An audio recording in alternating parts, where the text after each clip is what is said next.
Gas masks and hand grenades.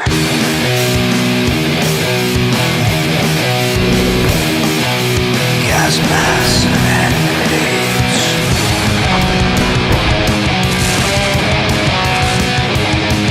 Gas masks and hand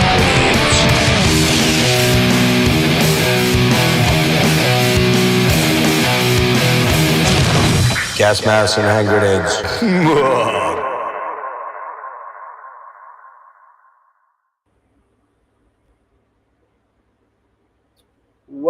Welcome to Gas Masks and Hand Grenades. I am your host, Jeff, and sorry we were running a little late here, but I am joined by my old buddy, Steven Wilson. It's been a long time, Steve. I'm really happy to have you back here. Thanks for showing up tonight.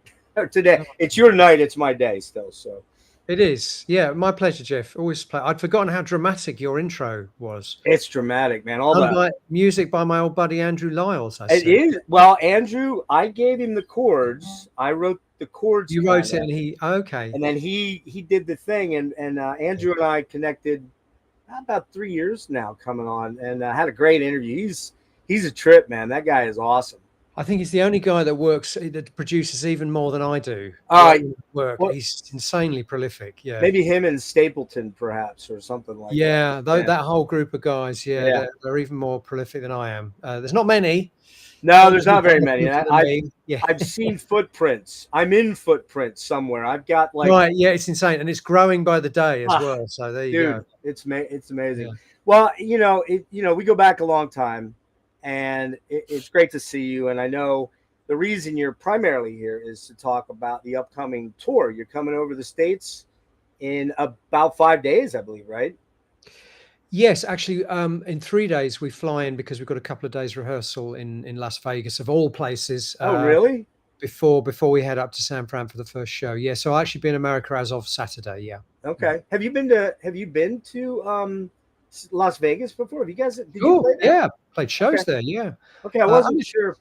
Only a couple of times. Yeah, I'm quite curious this time because obviously they have the Sphere, which is this whole kind of immersive surround sound Atmos thing, and people have been talking about it. And obviously it's a big landmark in the whole sort of move towards immersive audios, which is obviously I'm very, very involved in that world. So I'm very, very curious. You're going to go then. I'm assuming you're going to get over to it. Yeah. I'm going to go down and I'm going to make a point to go down and see whatever the show is, whatever it is. I'll go and see it. Yeah. Nice. Yeah. I don't. Vegas isn't a place that I've ever really lusted to go to. Well, me neither. Yeah, it's just not my kind of thing. But you're starting in San Francisco, so I got a lot of buddies out there, and my buddy Chuck's coming to the show. A couple other people. This is your first tour of the States in 7 years, is that right? Yeah. Well, because we've had COVID in the interim, and I didn't tour the Harmony Codex. So yeah, this is, I think 2018 was the last time I was there. I don't know, man. I mean, I'm not trying to sound like down on the whole thing, but this might be the last time as well, judging by the way your president is making it almost impossible to come there. Honestly, if we'd been putting the tour together now, we probably would have taken a rain check on it. I don't blame you. I mean, I'm an avowed. We won't get into it because it'll derail into ugly. Yeah, let's not do politics. Yeah, but I'm an avowed hater. Let's just put it that way. So I don't blame anybody for not wanting to come over here. I don't want to be here sometimes. So well, I mean, regardless of what your feelings are, the reality is that the restrictions now are pretty, they're pretty impossible to overcome. I mean, I'm committed to this tour, so I'm just having to bite the bullet and pay all the extra money and try and get through it. And I'm going to have a great time. I'm going to have a great time. I know that the fans out there are rabid, and I can't wait to come and bring the show because it is. I mean, I know I say this every time. It's the best show I've ever put together. I mean, visually, the sound, the visuals, it is an experience. I'd have been heartbroken if I hadn't been able to bring it to the States. Yeah. Speaking of that, one of the things I noted about, we should mention this first. You're coming over in support of the overview. Yeah. And this came out in March. Yeah. on Fiction Records, I believe, correct? Yes. Yeah. Okay. Um, Pretty widespread acclaim. A lot of people were clamoring for you to go back to the prog. I don't know that you ever left the prog, but then again, you're not just a prog guy. You do a lot of various things within the context of the music that you create. What looking back now, you've got 5-6 months. You've got the Euro tour behind you. Can you kind of encapsulate how you feel this album has performed for you, how proud you are of it? Like, I mean, and I know every album that you do is your favorite album in the moment until you're working on the next thing, because that's the nature of being a musician, right? Mm-hmm. What are your thoughts about everything looking back, and talk a little bit about, you know, the acclaim that it's gotten, and whether you would do anything differently now at this point? Okay. It's quite difficult for me to answer that question because I guess I'm not aware of the acclaim because I don't spend any time on social media. I don't read reviews, Good man. even the good ones. Now, I say that with the caveat that, of course, I hear about these things. Sure. Like my manager will say, "Oh, you got a 4-star review in Mojo, or you got a 5-star review in whatever." So I guess I kind of hear about them by proxy, but I don't. I make a point of not reading reviews, good or bad, and I don't read any comments. So I don't actually have a strong sort of feeling of how it's gone down, except I kind of do because people like you know, like what you've just said, people say it's been very acclaimed. It's like, oh, great. Oh, that's nice to hear. I'm not aware of that in a way, but the live show obviously is more of a direct dialogue between you and your audience, and people seem to love, you know, they love the new piece.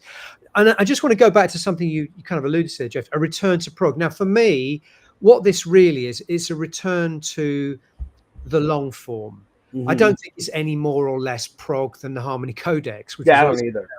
but what this record is, it's a return to long form pieces. And I think for a lot of people, that is the number one signifier of what they think of as prog rock. And that's understandable. I think that is one of the prime signifiers of what is considered. But I think obviously, you know, even in this record, there is electronic music, there is ambient music, there is jazz music, there are metal riffs, there are pop moments of pure pop.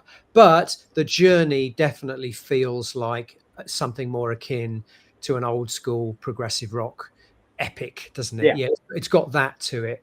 I think I'm past the point where I'm conscious of doing anything in particular. I just do what I do. Right. And if it means there's a bit of electronica and then a bit of prog and then a bit of pop and then a bit of a metal riff and I think the overview is a good example of that methodology. It's kind of all there in these two long pieces.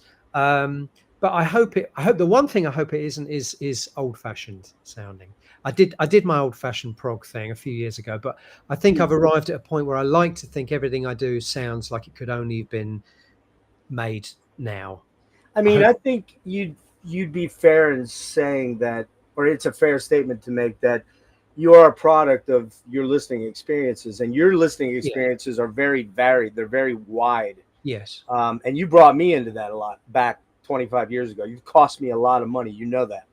I always have to say that to you. But you're the same as me, because I remember you also turned me on stuff. You turned me on to like Frontline Assembly and that kind of stuff, and Delirium and who's that other guy? Lustmord. You turned me on to, and a lot of other stuff. So I know your tastes are very wide too. But I think the point is that actually at this stage in my life, and I've been doing this now for more than 30 years, I can honestly say, without wishing to sound pompous, that the influences that go into the music come from way beyond music anyway. And with the overview, I mean, I've kind of gone on record as saying cinema really was the biggest influence. Yeah. So you've been saying that for a lot of years. I mean, well, I have. And the Deadwing, but very directly. So 2001, obviously, Interstellar, Christopher Nolan's Interstellar was a massive influence on this record. Tarkovsky's Solaris, the film Moon, if you know that movie, all these kind of science fiction. And this actually was what was kind of inspiring me to make this record.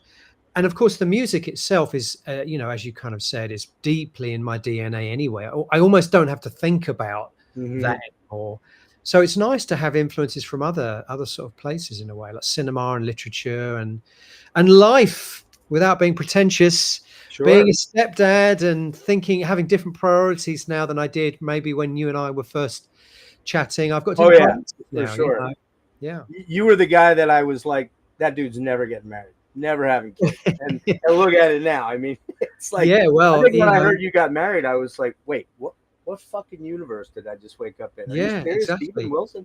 But it's great. I mean, it's awesome to see. You can tell you're very happy. Your wife is lovely, very, very cool. She seems like she's very supportive of you and the family trip. You know, I already was there. I already had kids when you met me at that point, Mm. but I was going through a divorce and everything. And it's the hardest but most rewarding job that you can have. And there's moments in there. Yours are teenagers, right? Preteens, teenagers. They are, one of them is just a teenager and one of them is about to become a teenager. So Yeah, yeah, essentially the early. good times are about to start. Trust me. Well, yeah, don't worry. Everyone's warned me. I can't. Yeah, I kind of seen it already. Because the thing is, kids become teenagers way before they're actually teenagers Now nowadays. they do. Now they do Yeah, for sure. because life moves so quickly, and there's so much access to stuff through the internet.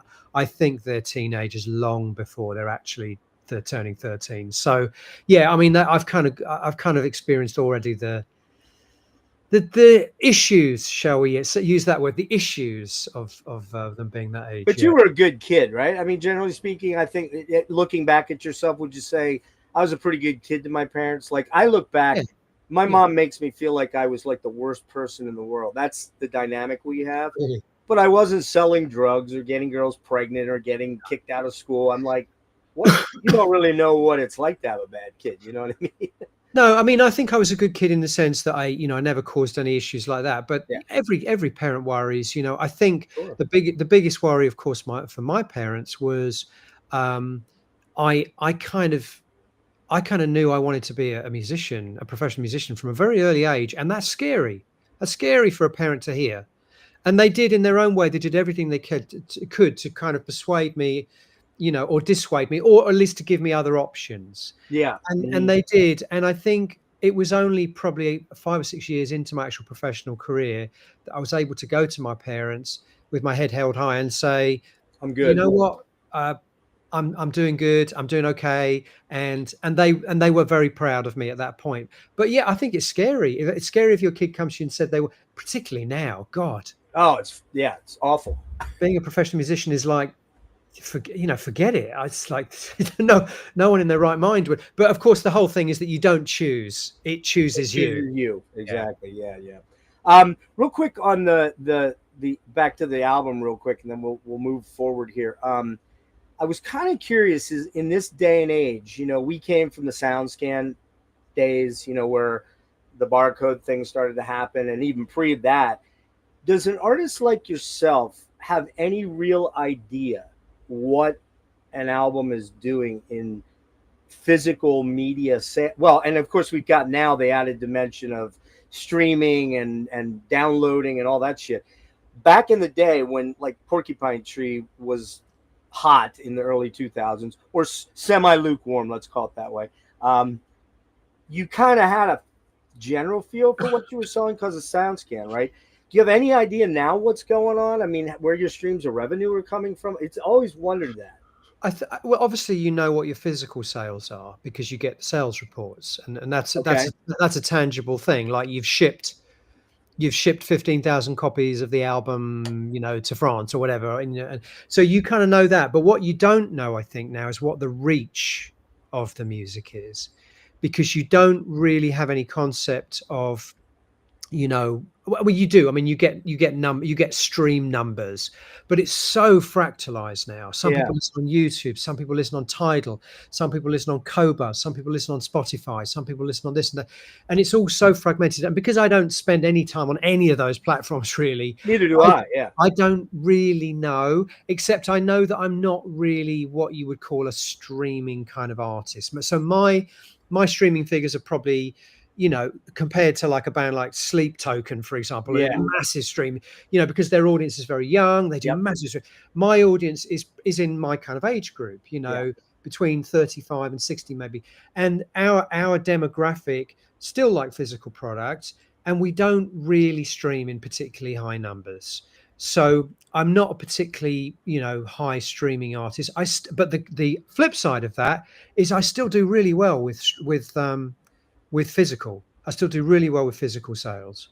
But Um, and you do actually get like real hard numbers that you can look at that, oh, we yes. sold.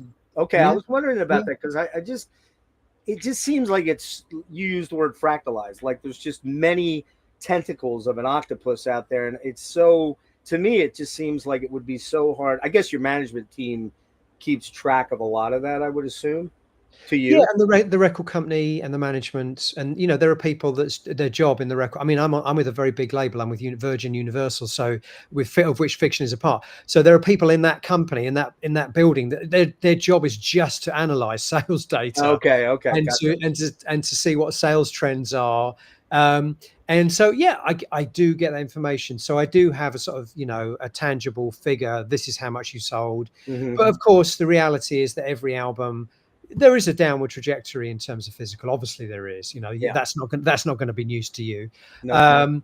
So, but I'm doing okay, and in my own little way, I'm kind of bucking that trend again because I think my audience are a little bit more resilient when it comes to still wanting physical products and not wanting to go down the road of streaming. So that financially, that's kept me going actually. That I Right. still do really well selling physical product. Do you um the I've lost my track of thought there. I was going to ask you something on the point you just made there. Do you feel that we are heading to an end point where physical media just disappears, or do you feel that there's always going to be some portion of weirdos like me that want to drop thousands of dollars I, every I year? think I think there will always be a niche, just like the vinyl never completely went away. It became a niche, and then it became a niche that started to gradually Bro, grow again. yeah, I think physical will always be a niche. What's interesting about it is that it's no longer, and I think this is a good thing. It's no longer enough just to make a CD with a 4-page booklet. So what one thing that the whole streaming revolution has made artists do is think a lot more about presentation and packaging, making it something that people really want to own. And that's value where the whole added. Yeah, yeah, that's value where the added. whole yeah, exactly. The whole notion of the deluxe edition, of course you can't really release an album now without doing a deluxe edition. Now when I made my first solo record, Into Henties in Mm-hmm. 2008, Still got it. I did this ridiculous 120-page hardback book. Yep. Nobody was doing that then. Nah, there really Nobody wasn't. You're was right. doing that then. I And know. I stupidly I was paranoid no one was going to buy it. I priced it at a point where I lost money on every copy. Did you really? No Yeah, shit. because nobody was doing that shit. I didn't think nobody thought to 35, 40 quid for a new album. But now, of course, that I'm not trying to take claim for the trend, but now No. it's become the norm to Yeah, have it has. yeah. Yeah. And It's that's nice. It means people are thinking about packaging and presentation. Which yeah, is they great. are cool. I mean, obviously this is the deluxe version here, right? Yes, And I yeah, think I got the bundle that has the vinyl and everything. And there's three, there's a Blu-ray and I think two CDs, I think. yes, Am I right? yeah, Yeah. yeah. And But it's the book is the yeah, the book's fantastic. And you really were on the cutting edge with Insurgentes. I'll sell you my copy back too. It's only going for like $800 if you want it. is it really? It Good is. God. I think I've got about 10 copies in the attic still Oh somewhere. shit, no shit. Yeah. That's been my pension then. There you go. That's it. Yeah. The 5.1 thing, I wanted to get into that a little bit because you have been an artist going all the way back to 2002 with In Absentia. You guys got into the 5.1. I guess it was DTS at that point, or what was it then? Was it? Yeah, exactly. It was DTS. Yeah. And that And was kind of from the cinema, yes. right? So how did that translate into where you're at now with Atmos? And I think you have like an 18.3.6 or what, I don't know because I can't afford one of those. Okay, I'll tell you. Yeah. So I got into 5.1 about the point that everyone else was getting out of it, if the honest truth be told. There have been over the years many initiatives to do with spatial audio, surround sound, quad in the 70s, of course. Things like holophonics in the 80s, and then we had 5.1 in the late 90s, and the major record labels invested a lot of money in 5.1, had a bunch of classic albums remixed in 5.1. They didn't sell, and the main reason they didn't sell is the same reason that quad didn't take off. is because people are generally reluctant to have to rewire their entire front room or living area to Right. stick extra speakers in and Yeah. convince the wife that it's a great idea. Yeah, you But the gotta bottom you line, gotta have some money back then. You had that money, yeah. yeah, You bottom still line, do. that's the reason. Now, I carried on doing 5.1 for about 10 years when pretty much no one else was doing it, because there was a small community, and that particular format worked really well for the sort of music I was associated with, progressive rock and art rock bands like Tears for Fears. I did 5.1 for them. It worked beautifully for those kind of artists, and there was a small community that really appreciated it. Now, fast forward to the end of 2019, the beginning of 2020, Apple, Universal, and Dolby get into bed together and launch Atmos. And overnight, surround sound, spatial audio suddenly becomes the hot topic. And those three very powerful companies have basically put it on the map. And the reason that it's going to prevail this time is because you don't have to have any fancy speakers. You can have just a soundbar on your TV like you have the cinema anyway. You can listen to it on a pair of iPod headphones. And that's why I think it's doing so well. And So the tech has caught up with the tech of listening to it is caught Right. up with the actual software or whatever you want it, whatever that is, the audio software, right? I think it's become something that doesn't require an investment. It doesn't require you to reconfigure your living area or your house or to rewire everything. And so that has made a massive difference. So Atmos is big, and I think it's going to stick around this time, where things like 5.1 didn't. It I seems still have all my 5.1 Porcupine Tree stuff though, so yeah, and and people still, I still do 5.1 mixes. I still do dedicated 5.1 mixes too, because there are still people out there that's their thing. 5.1, they love 5.1. Yeah, exactly, the Tull. Yeah, I want to get into this in a sec, but I remember what I wanted to touch on with the live shows. You got a really immersive film that I've seen already from, I believe it's on the Blu-ray, but or maybe it's not on the Blu-ray. on the Blu-ray, you might have seen extracts from it. I saw it on the pay-per-view thing a couple months. Oh yes, ago. of course you did. So, Of course yeah, you did. so I Yes. got it from there. And you did a lot of spatial audio or Atmos in situ. That's not the word I want to use. We did events. Studio type events, right? Yeah, we did events. Come over Yeah. the States at all for that?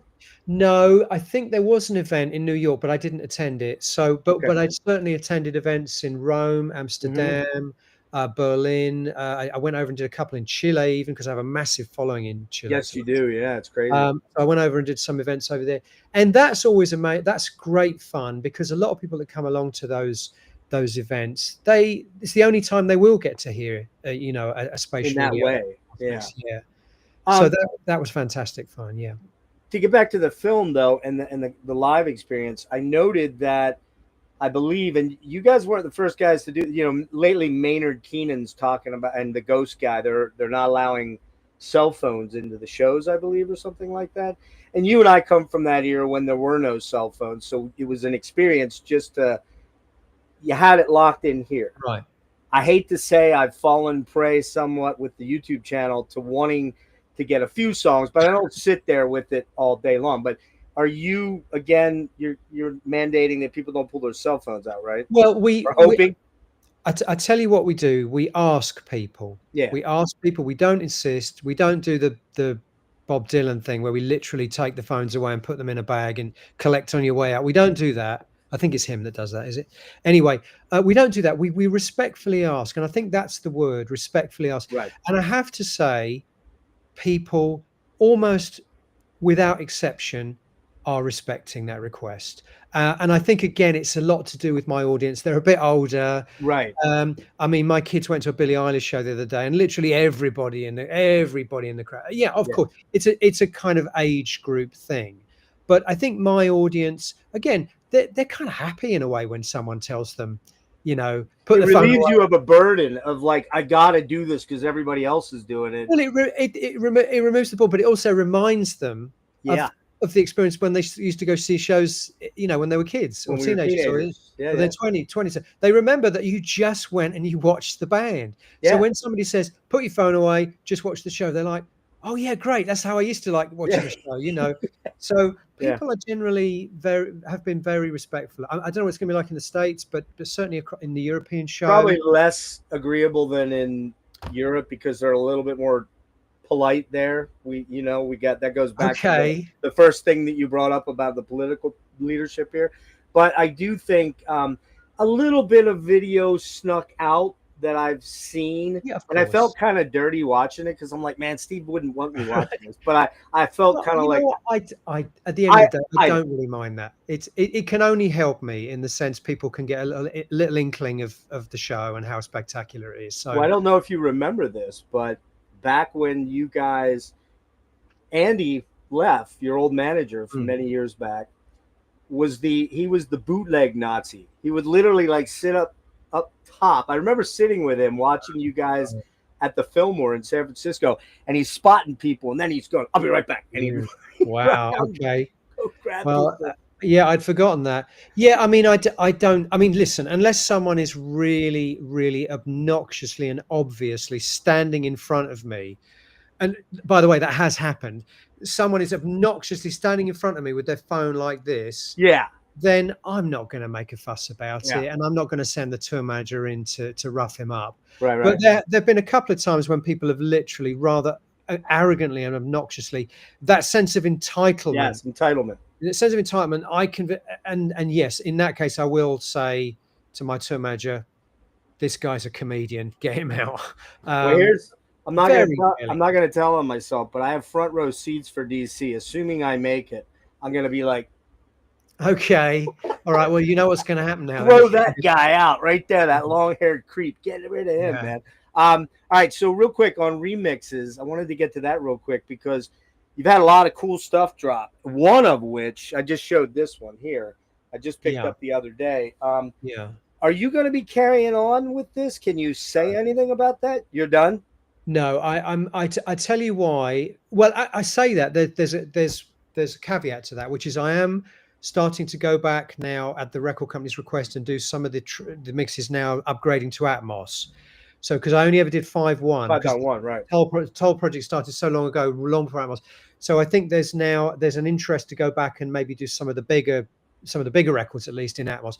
But in terms of catalog, Yeah. I'm not going to do anymore. And the reason I'm not going to do anymore is because I don't know the other records. And I've always said every mix I do, I have to have a relationship with the record. I'm not a gun for hire. Mm-hmm. I'm not going to do something just because I've been paid to do it. I don't need to do it. I mean, the whole thing about the remix career is it became a kind of sidecar to my main career. Right. And I've really enjoyed it. And it's been something fantastic that's kind of just fallen in my lap. And I'm in a very fortunate position to be able to just pick and choose the things I want to do. And generally speaking, I Let me wouldn't do interrupt for one sec there because how did it fall in your lap? I'm curious, like how that all came about. So I refer you to our previous discussion, which is that when I was doing 5.1, pretty much everyone else had stopped doing it. Mm-hmm. So there was only really me and a couple of other guys doing it. I'm talking about most of the way through the last decade. Mm-hmm. There wasn't many people doing 5.1. So if the record company were interested in 5.1, and they were aware that there was a small dedicated fan base for 5.1, and they were also aware that if they wanted to add value to a deluxe edition or something, That was a way to do one of the things they could do would be to add a 5.1 mix. So it kind of fell in my lap because no one else was doing it, which is great for me. Wow. Yeah. So I mean, What a I'm exaggerating windfall, right? slightly. Yeah. I'm simplifying slightly, but yeah, I mean, so I learned. So for the only time in my life when Atmos came along, I found myself actually ahead of the curve. The only time in my career I've actually been ahead of the curve was when Atmos came along because I'd been the guy doing 5.1 all You these years. transitioned into it pretty Yeah, it's a seamlessly. very Yeah. straightforward transition. Well, not Yeah. Yeah. straightforward, but it was a logical transition. Yeah. Right. Right. Well, speaking of that, this is the latest one that came out, man. And you and I, you say, having to have a relationship with these albums. Like to Yeah. me, this is from the golden era of the 70s where I do this, air quotes, live albums, because you and I Right. both know they weren't fully live. But Well, that one was. That Okay, one this is one was entirely completely live. live. I can tell you, having mixed it, it's completely live. Yep. So they had a mobile and they just the Yep. tape. Wow. Yep. No cheating. Well, This to me might be the best live album of all time. it's definitely up there. It's definitely fucking up so there. good, man. Yeah, But it's definitely up there. but what else do you have coming up? I know you got a big one coming up with Phil Collins, right? Phil Collins, The Who has just been announced today. Oh, you did the Who's Next? No, Who's Or not Next? I Who's did. Next? That came out a couple years ago. No, Who Are the You? one that's next day is Who Are You? Yeah.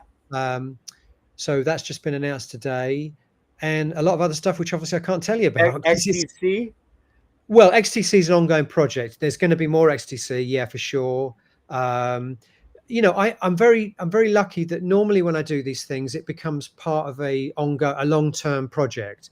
So the Tull is a great example. I mean, I think I've done like 12 albums for them A now. lot, yeah. Yeah.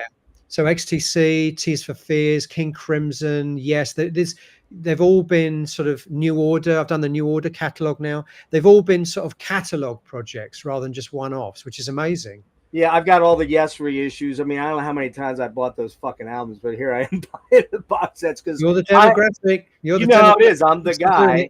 Yeah. I want all of the stuff. You know what I mean? Yeah. I want it all in one spot now. I don't think I'll be around for the 75th, and I kind of doubt those guys will be too. But you never know. I don't think I will be either. But yeah, I mean, you know, there is more Ultravox too, or there's you done more. there? There's more. Well, I've done the 4 albums, but again, we might go back and redo. Again, a couple of them were only done 5/1, so we might go back and do Vienna and Atmos, for example. You know, I mean, I think you, as you kind of alluded to there, there's this kind of, I think fans get a bit cynical sometimes because they see every 10 years there's Cash another grab. Yeah, there's another anniversary box set. But actually, there are legitimate reasons to go back and do these because Atmos wasn't around when I did them originally. In fact, the Deep Purple you held up there, I originally mixed that in 2013. I know. When I heard that, I was like, "Are you fucking kidding me, man?" Yeah, and like, it never came out. It never came out. So all I did this time, and by the way, that album did not need to be remixed in stereo. They've put my stereo mix on the new edition, and I don't know why, because the original stereo mix is killer perfection. Anyway, but the 5/1 mix so I'd done the 5/1 mix 12 years ago. So all I was really doing this time was just sort of upgrading it to Atmos, which I'm doing with a few. So the Tull will be another catalog that can be upgraded essentially. Do you remember when you first heard Made in Japan? Because I remember exactly where I was and what I was doing when I heard this kid I lived in the neighborhood with. It was 77, so I was 11. Yeah. And this kid put on, you know, the vinyl, obviously, and Child in Time came on. And I'd never heard anything like that before. I was a Kiss guy, and of course I'd heard Aqualung and some Yes and some Zeppelin, but I just never heard anything like that. Do you remember when you heard that first? Do you know, I don't, because I tell you, one of the reasons I don't is because it wasn't even my first Deep Purple live album. Okay. The first one in Europe? The first one I bought was an album called In Concert. It has the long strips of purple negative photos. Yep. And it's 2 BBC recordings, one from 1970 with like a 18-minute version of Wring That Neck and a 20-minute version of Mandrake Root. And then another show from 72, which is the same repertoire as is on Made in Japan, but recorded by the BBC. And I that's the first Deep Purple record I ever heard, and I still absolutely love that record. I gotta get those. I don't even have Made in Europe either, and I have I have the Deep Purple box set with all the CD, all the first. That record, that In Concert double album is absolutely tremendous. I think, especially the 1970 show. Actually, very, very experimental. I love it. Was that when Rod Evans was with them, or it's very early on in it's. I think they've recorded in rock. Okay, so Mark II. Then. Yeah, but they're still playing a lot of repertoire from Mark I. So Wring That Neck, Mandrake Root. But I think there's only 4 tracks on it because they're really long pieces. Yeah. All right, get you out of here in a couple minutes here. With regarding the U.S., you're starting in San Francisco. You're playing some Canadian dates. Yeah, I've got the dates here. Hold on. We start off on the West Coast, San Fran, LA, El Cajon, wherever that is. I've never even heard of it. It's down near San Diego, I believe. Thank you. Below LA. Okay. And then we gradually, as usual, we gradually make our way across. And popping up to Canada as well. Canada's great for me. It's always been a great great place for me too. So Are you just doing like Montreal and Toronto, Quebec? We are you are doing Vancouver? No, I'm doing 2 nights. Well, I'm doing 2 nights in Toronto, 2 nights in Montreal, and 1 night in Quebec City. Okay. So not over to the West Coast this time, unfortunately. I think logistically it just didn't work out. And then you're going to South Mexico and South America also on this run? Yes, Mexico, Chile, and Brazil. Yeah. Okay, cool. The first part of the set is the overview, and it's an entirety, right? With the film, yeah. Are you going to change the set list up much from the Euro set to the other Steven Wilson songs, or is that kind of, don't you want to let that out of the bag? I don't think. I mean, the repertoire we had in Europe was already quite extensive, so we were able to change it up quite a lot. In fact, even towards the end of the European leg, we added Staircase right at the end of the. So there's already a lot of repertoire which we can. So, for example, I think we're doing 2 nights in Philly, aren't we? Yes, doing 2 nights in Philly. So we'll definitely have a good section of music that's unique to both nights. Yeah. Well, there's one song I don't want you to at least play it at one of the 2 Philly shows that I hope to be at. Yep. It's the one off Sky Moves Sideways. I've only seen that one other time. Dislocated Day. Yeah, I don't want to miss that. So no, we'll definitely do that. Try to play that one. And I guess the other thing I wanted to bring up, sundry stuff here, is the album years. Obviously, you got a lot going on, so you're not going to be able to do much regarding that.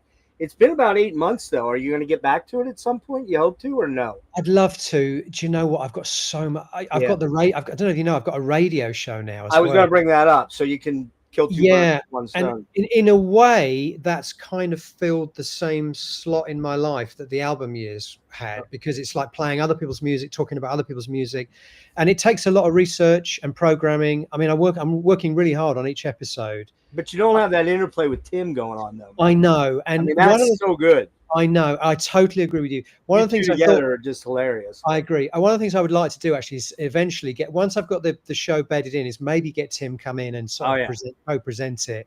When is the show air, or can you stream it anytime? Is that the deal? You can stream it anytime. As I understand it, you can stream it anytime, but each new episode premieres, I think the next episode is this weekend. So it's around about the first week of each month. Yeah. You just record that in your studio at home? Yeah. Nice. How'd that come about? Did they reach out to you, or? They didn't have any progressive rock programming, and I think they identified that they had a gap in the market, and that there was still a lot of people who were very, love progressive rock, and there was a real gap for them, and they reached out to me, and I'm very honored that they did. I don't know why exactly, but they did, and maybe a combination of obviously having established the podcast and the fact that I work predominantly in the progressive rock arena. I guess 2 and 2 kind of made 4 in that case. Yeah, so I'm really honored that they've asked me to do it. It was kind of one of my childhood fantasies, was to have my own radio show, one day. So yeah, I mean, there you go. Perfect thing for you. Yeah, exactly. Yeah, it's great fun. 3 quickies here. Anything with No Man at all being discussed down the road? Honestly, no. Okay. I mean, again, not for any particular reason, just inertia. I have so much going on. I'm already about part way into recording my next solo record. That was going to be the next thing I was going to ask, because last time you broke the news on my podcast about. Well, I didn't quite break the news on it this time, because there's already been a video of me playing some of it on Instagram, so people know I'm working on it. But I'm always working. I had an idea. Didn't plan it, but an idea plopped into my lap, and I was off. So I'm really doing that, and everything else, the remixes, the family, the radio show. It's a lot of balls to keep. Yeah, you're not Bachelor Steve anymore. You got other things coming at you, that responsibilities that you gotta. There's that too. Time to. The answer to your question is, I would love to do another record with Tim. I mean, it's just a question of when, I think. Yeah. And he, of course, Tim has Burning Shed, and Tim's got a very established solo career as well, which is fantastic. Right, his last album I've got here, it's really, really good. It's brilliant. It's brilliant. And I think he did everything on that himself, right? He did. I mixed it for him, but basically, I basically said to him, "It's perfect as it is. Don't get anyone else involved." And kind of gave him the I mean, I think he was confident anyway, but I gave him an extra bit of confidence. I said, "No, you don't need anyone else on this, Tim. It's perfect as it is." Great record, yeah. All right. So final question here. Yes.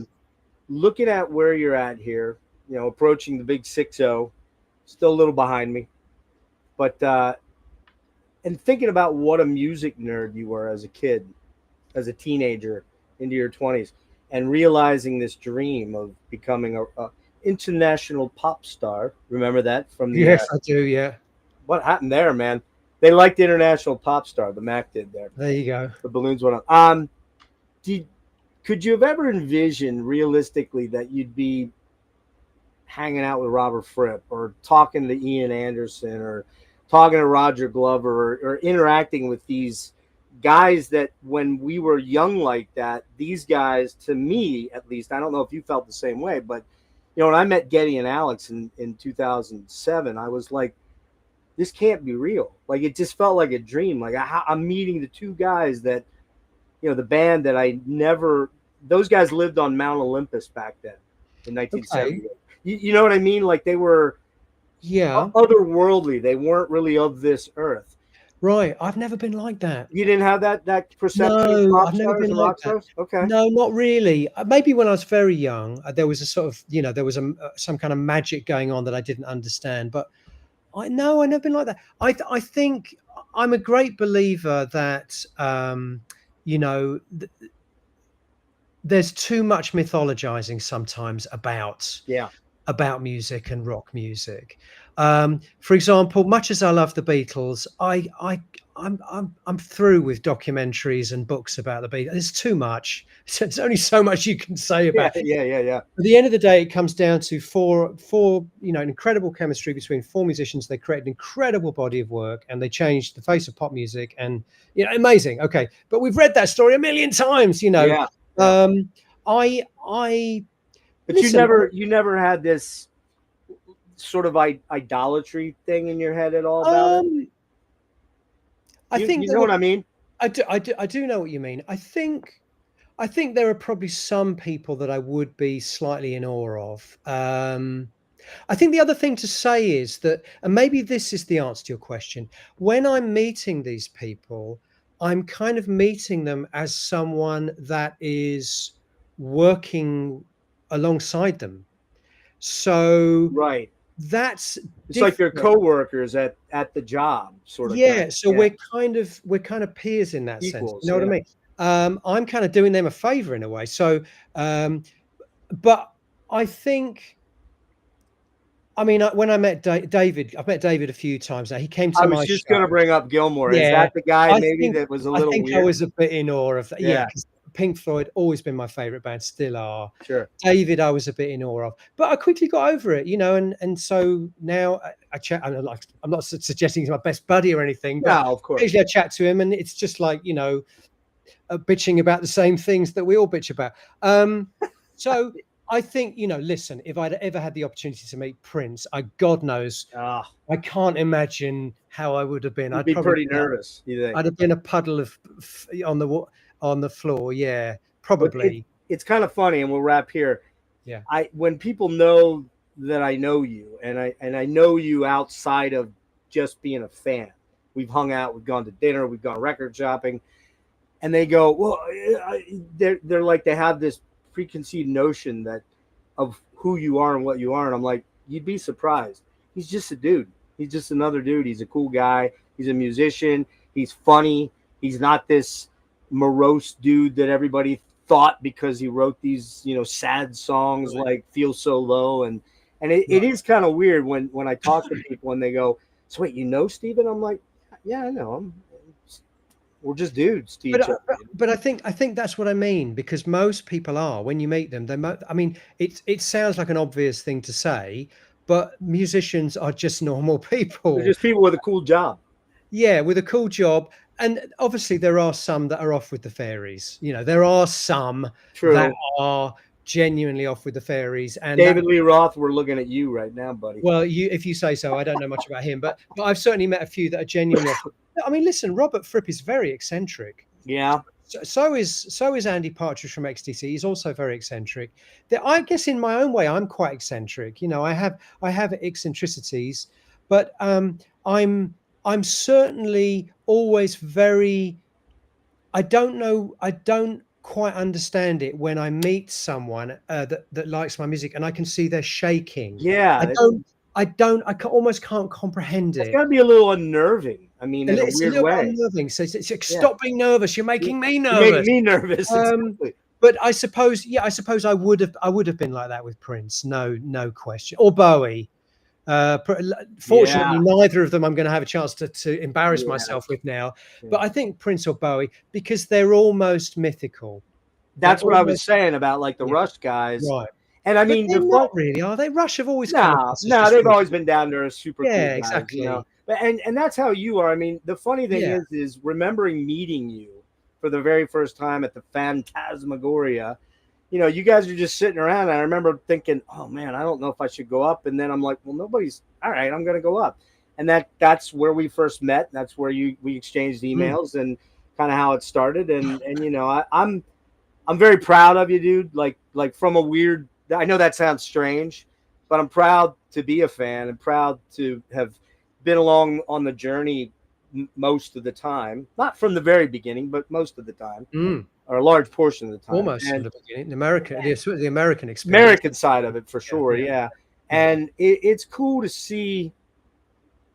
You always do have some self-effacing humor that like the international pop star thing when you were going into the Mm. studio. I forget which studio it was over in I can't England. remember either. I think it was Yeah. Air Studios. I Yeah. think it Yeah. was there, and you're like international pop star, and I'm like, that's the Steve, that's the guy. Because it is ludicrous. Yeah, It is a taking the piss, ludicrous. right? There, obviously there is a side to the industry which is ludicrous, and the whole notion of celebrity and the whole. I mean, I love that Ricky Gervais thing where have you seen his speeches he does at the what's the American award ceremonies he's done a few times? Oh, the The Grammys Emmys or or the something.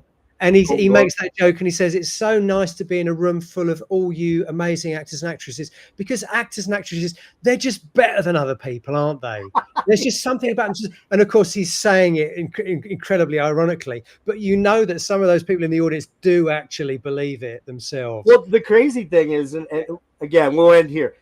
If you recall when you came over in 2001 to do Near Fest, you wore a half shirt. Do you remember that?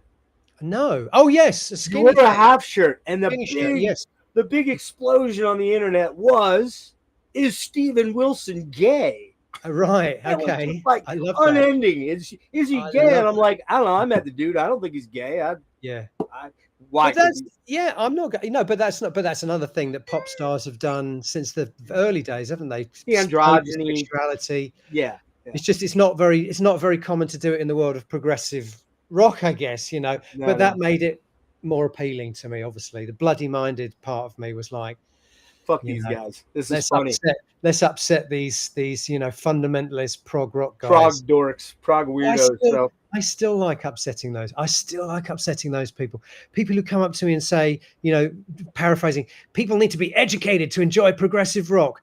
Fuck off. Like what? Fuck. Oh yeah. There are people out there that think there are people out there that love progressive rock that think the reason everyone doesn't like it is because they're not smart enough. They're not yeah. Fuck off. Those people just fuck off and die. And I take great delight in that. They're a very small minority. Yeah, sure. They're the same people that when I write a pop song say that I've sold it, or do anything that isn't old school. And they're a very small minority, but I take great delight in upsetting those people. Those are the people that probably had a shit fit when they heard Permeating, I'm guessing, right? Yes. And I took great delight in upset because those people deserve to be upset. Do you know what I mean? I mean, it's just pop music. For fuck's sake, it's all great. Anyway. Yeah. All right, listen, I got to let you get out of here. Yes, Can you hold on for one moment as I end the stream here? All yes. right. Everybody, go out. If you're in the States, South America, I don't know the South American dates. Do you know them? Well, I have all that stuff linked below. It's all on my website. Yeah, it's on the website, which I have linked. Yeah. If you're in the States, go out and see this guy. He puts on a killer show. I've been there when there was like 12 people and a dog in the audience. The old TLA days. Remember those days? Let's hope history is not about to repeat itself. I don't think so. I doubt it. But yeah, go check it out. And if you haven't gotten the this album, the overview, it's really fantastic. Going to be in my top 10. Not sure where yet. I got a lot of sifting to do yet. And And Stephen, thank you so much, man. And I'll talk to you in a minute after Pleasure, here, mate. real quick. So. All right. Thanks everyone for tuning in. Thanks Cheers. everybody for stopping in. We had 30 people in here on an afternoon. That's pretty good. Tells Cool. me I'm doing all right. You're not going to get Rick Beato numbers with me, and you're not going to get real quick. What was the name, the Warren guy that you did that interview with recently at your house? Oh, Warren. Yeah, I can't remember his second name now. I just know it was Warren. What's the name of the podcast? It's called In the Mix? Production for Pros, I think it's called. Yeah, fantastic interview. Like Production for Pros. the two of you nerding out would be like if I was there and we were nerding out on music. That was a lot of fantastic. fun. So Yeah. check yeah. that.